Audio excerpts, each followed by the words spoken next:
Assalamualaikum warahmatullahi wabarakatuh. Pada kesempatan kali ini, izinkan saya mempresentasikan hasil tugas besar saya, yaitu prediksi analisis lalu lintas jalan di Pati Ukur menggunakan metode regresi linear berganda dan integrasi variabel hambatan samping. Sebelumnya, izinkan saya memperkenalkan diri terlebih dahulu. Saya Giva Fernanda Effendi dengan NIM 231134013 dan rekan saya yaitu Gevira Gaisani 231134012. Dapatkah ditemukan perbedaan dari kedua gambar ini? Ya, pada sisi kiri dilihat ada berita di mana tangis driver ojol saat motor diangkut oleh dishub. Dan di sisi sebelah kanan yaitu banyaknya pengendara liar yang juga masih saja berdiam diri di pinggir jalan begitu saja. Selain itu juga banyak pedagang kaki lima. Namun di sini yang menjadi masalah yaitu mengapa hanya seorang driver saja yang bisa diangkut, tapi motor-motor yang ada di sini tidak bisa semuanya diangkut dan tidak dilakukan secara rutin. Itu yang menjadi permasalahan dan perbedaan pada problema ini. Setelah itu juga banyak netizen atau warga yang protes karena banyaknya pengendara yang parkir liar. Selain itu juga ini mengacu pada hambatan samping sebuah ruas jalan, di mana itu yang akan saya jelaskan pada presentasi kali ini. Ini merupakan hambatan samping.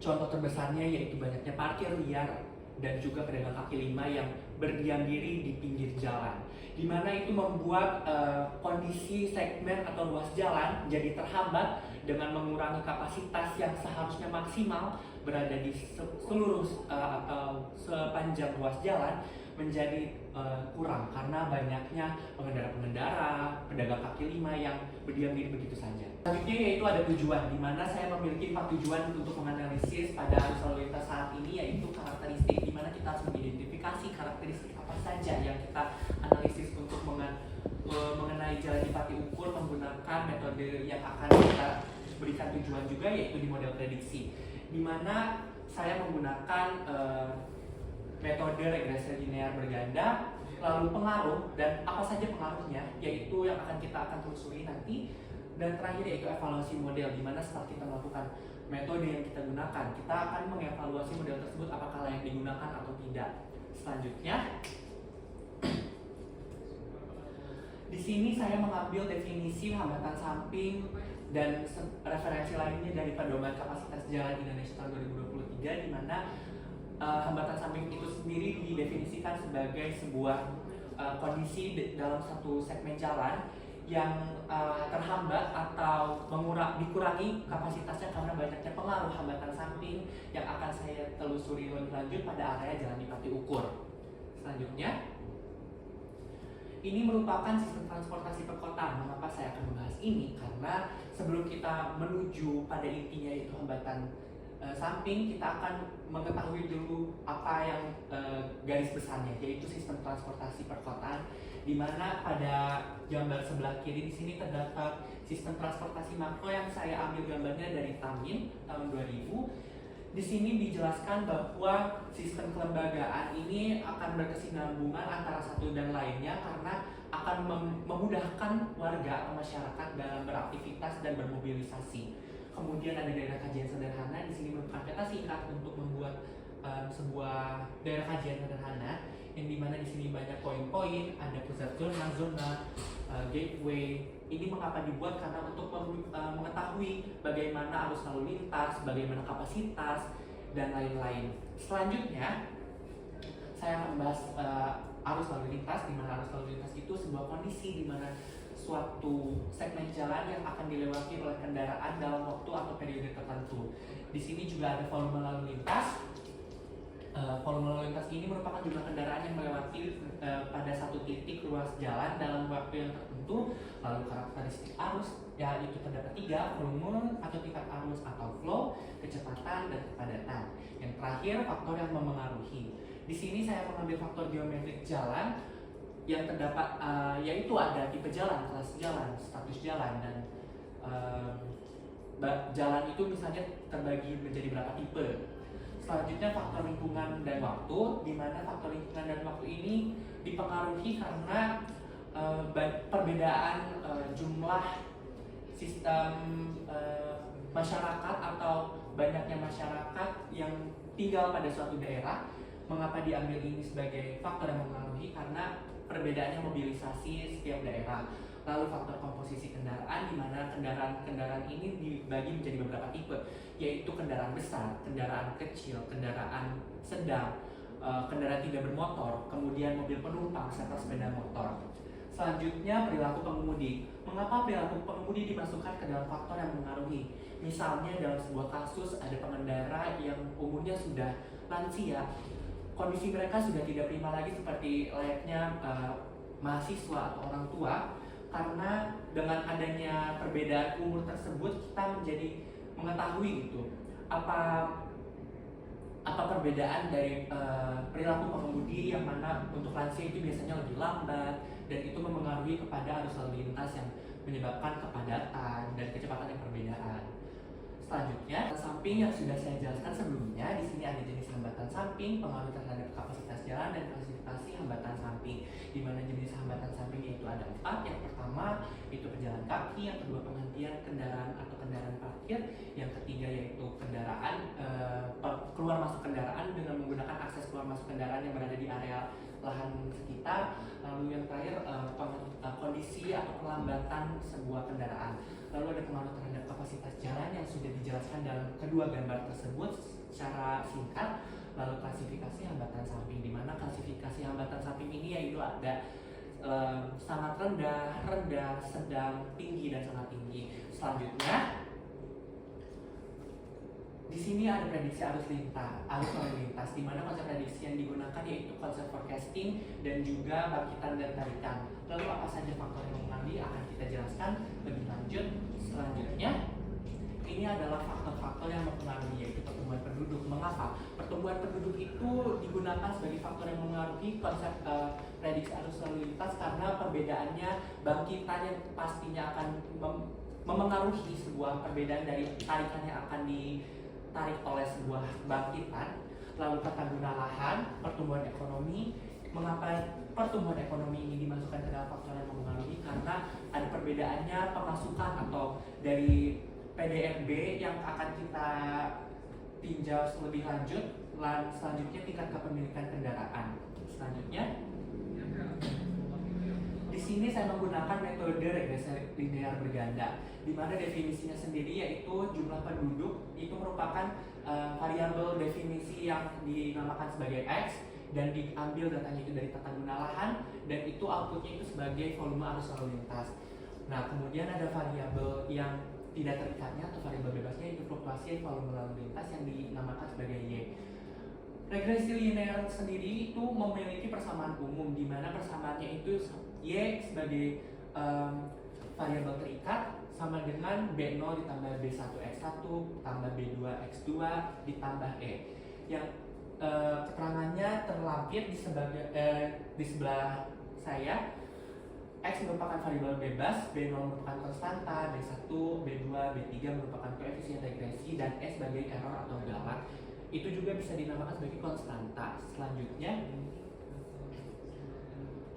regresi linear ini menggunakan asumsi, di mana asumsi ini saya gunakan tools atau alat yang saya gunakan itu ChatGPT, karena kita tidak bisa mendapatkan data langsung, di mana dijelaskan pada regresi linear tersebut digunakan sistem Bayes linear unbiased estimator atau BLUE, yang akan kita outputnya itu mendapat uji asumsi dasar.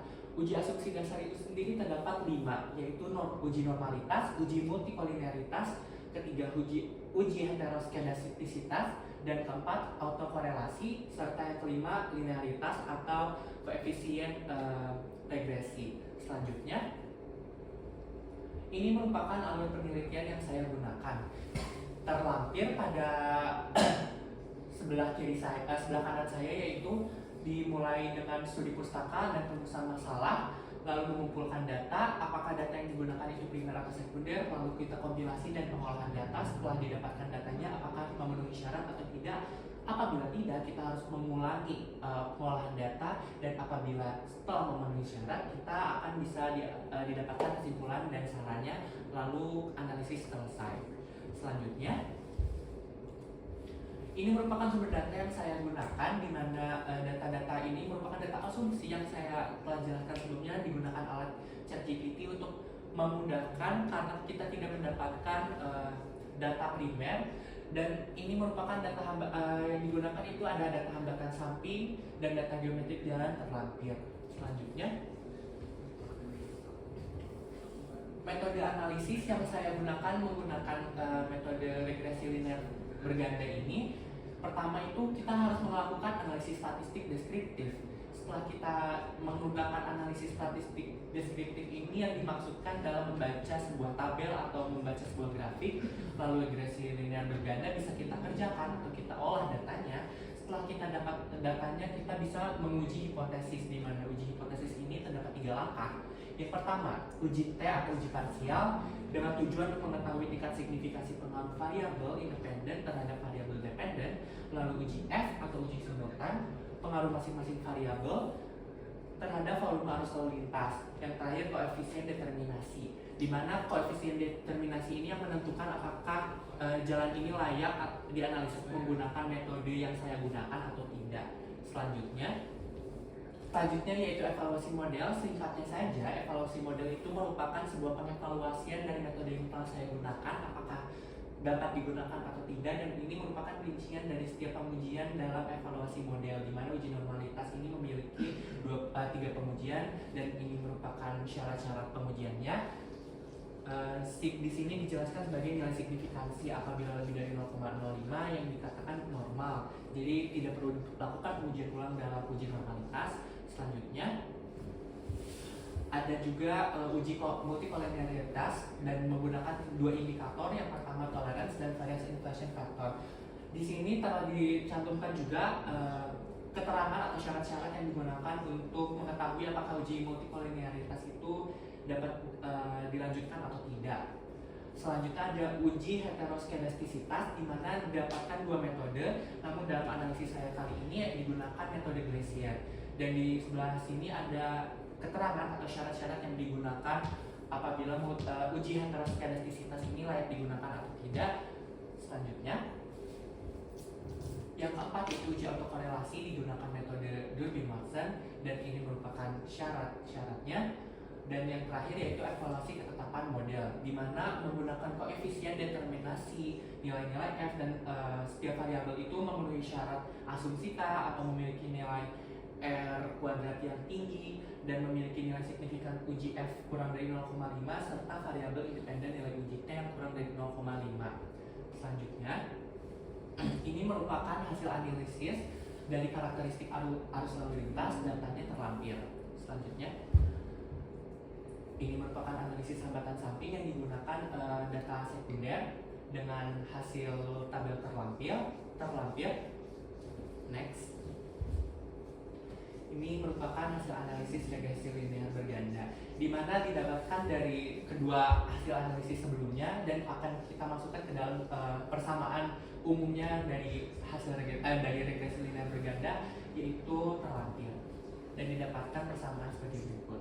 Selanjutnya dilakukan uji parameter untuk pengujian uji F, di mana data terlampir dengan didapatkan nilai signifikasi kurang dari 0,5 karena perbedaannya ini sangat jauh. Jadi kita dapat variabel hambatan sampingnya itu secara simultan berpengaruh terhadap volume arus lalu lintas. Selanjutnya dilakukan uji parsial, yaitu uji T sebagai berikut. Selanjutnya, ini merupakan pembahasan di mana pengaruh pejalan kaki yang dinamakan X1, lalu pengaruh kendaraan berhenti atau parkir yaitu X2, pengaruh kendaraan keluar masuk akses sebuah area, dan terakhir pengaruh kendaraan lambat atau X4. Selanjutnya, ini merupakan validasi dan evaluasi model, di mana uji normalitasnya itu memasuki karena nilainya 0,2 atau lebih dari 0,5 yang artinya berdistribusi normal. Kemudian uji multikolinearitas didapatkan nilai VIF itu lebih dari 10, artinya tidak ada gejala multikolinearitas. Yang ketiga yaitu uji heteroskedastisitas, digunakan metode uji Glaser, nilai signifikansinya kurang dari 0,5 yang artinya tidak terjadi heteroskedastisitas. Terakhir, inilah yang akan menentukan apakah hasil analisis ini dapat digunakan layak atau tidaknya. didapatkan dari nilai koefisien determinansi dan didapatkan nilai R kuadrat yaitu 0,19 yang akan kita kalikan menjadi sebuah persentase yaitu 91,8. Artinya variasi volume lalu lintas dapat dijelaskan oleh variabel hambatan samping, sedangkan 8,2% lainnya dijelaskan oleh faktor lain. Dengan itu saya menarik kesimpulan bahwa dari 4 pengujian ini semuanya itu memasuki bahwa hasil pengujian dengan metode regresi linear berganda ini dapat dikatakan layak. Selanjutnya, nah jadi kesimpulannya itu layak karena hasil pengujiannya itu semuanya masuk ke dalam syarat-syarat serta dengan menggunakan data sekunder ini sudah didapatkan hasil layak. Namun kita perlu pengujian lebih lanjut dengan menggunakan data primer yang kita harus hitung volume arus lalu lintasnya pada jam-jam sibuk. Selanjutnya ini merupakan saran-saran yang akan saya gunakan apabila hambatan samping tidak bisa turun, di mana kita itu harus menghapus atau mengurangi dan lebih menertibkan keadaan sekitar di sepanjang ruas arus jalan dengan menguranginya PKL atau pedagang kaki lima dengan menegakkan kebijakan yang lebih ketat lagi. Kemudian kita harus memulai untuk menggunakan zebra cross sebagaimana mestinya, di mana zebra cross ini sangat berpengaruh sebagai pengurangan hambatan samping karena banyaknya pejalan kaki yang mendapatkan fasilitas yang seharusnya.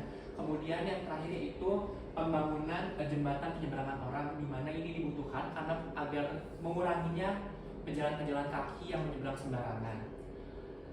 Demikian yang dapat saya sampaikan pada hasil analisis kali ini pada Jalan Dipati Ukur. Mohon maaf apabila ada kesalahan dan kekurangan kata. Wassalamualaikum warahmatullahi wabarakatuh.